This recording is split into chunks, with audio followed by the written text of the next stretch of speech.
Yeah, listener, definitely good analogy. Look, with boxing, it's so myopic.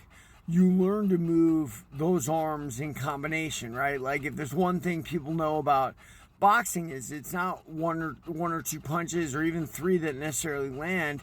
It's when you can put your punches together that okay, maybe guy slips one, maybe he catches another, maybe he covers another, but by the fourth punch, how's he going to do that, right? Like nobody's Superman. We're not living in the Matrix here.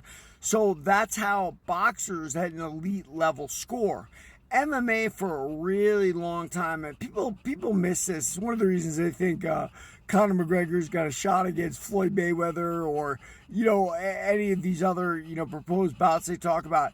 MMA fighters boxing is really, really low level. Like if you put an MMA fighter, a pro world champion, typically in the ring with a top USA boxing of the same weight class from an amateurs, he'd very likely lose in a boxing match, right? Like they learn a lot more about how to put those punches together because they can be so myopic in training.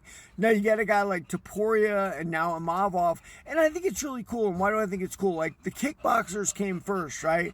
Adesanya, Pereira, guys like that brought their kickboxing in.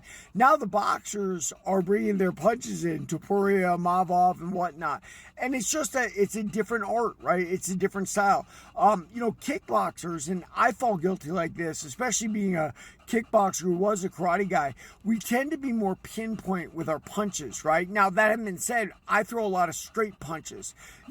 Most MMA wrestler types will loop their punches. They'll throw overhands. It's what comes more natural to their body and the way it's developed, wrestling, big backs and stuff like that. I throw straights because in karate, uppercuts are almost unheard of and hooks don't exist, right? Everything's a straight punch. So that's what I learned really early on, and I'm really good at placing it with pinpoint accuracy, right? A lot of MMA guys have a hard time with my straight punches because they don't expect it. I mean, I have a really good boxing jab too, which works well, but jab is the quickest, easiest way to the point. But yeah, so we had the invasion of the kickboxers. Now we're getting the invasion of the boxers. But listen, one thing we know is can Imavov shake off Khamzat's wrestling? Well, that is the big question, listener. And the same thing for Topuria with Arman, right? That's why they're doing everything they can not to put Topuria in with Arman, and we'll see how that goes. I love that Topuria is fighting Gaethje. So, yeah, and that's why it's mixed martial arts, guys. It crosses over, and we're finally getting the elites of other arts. Very cool. Like and subscribe for more on this.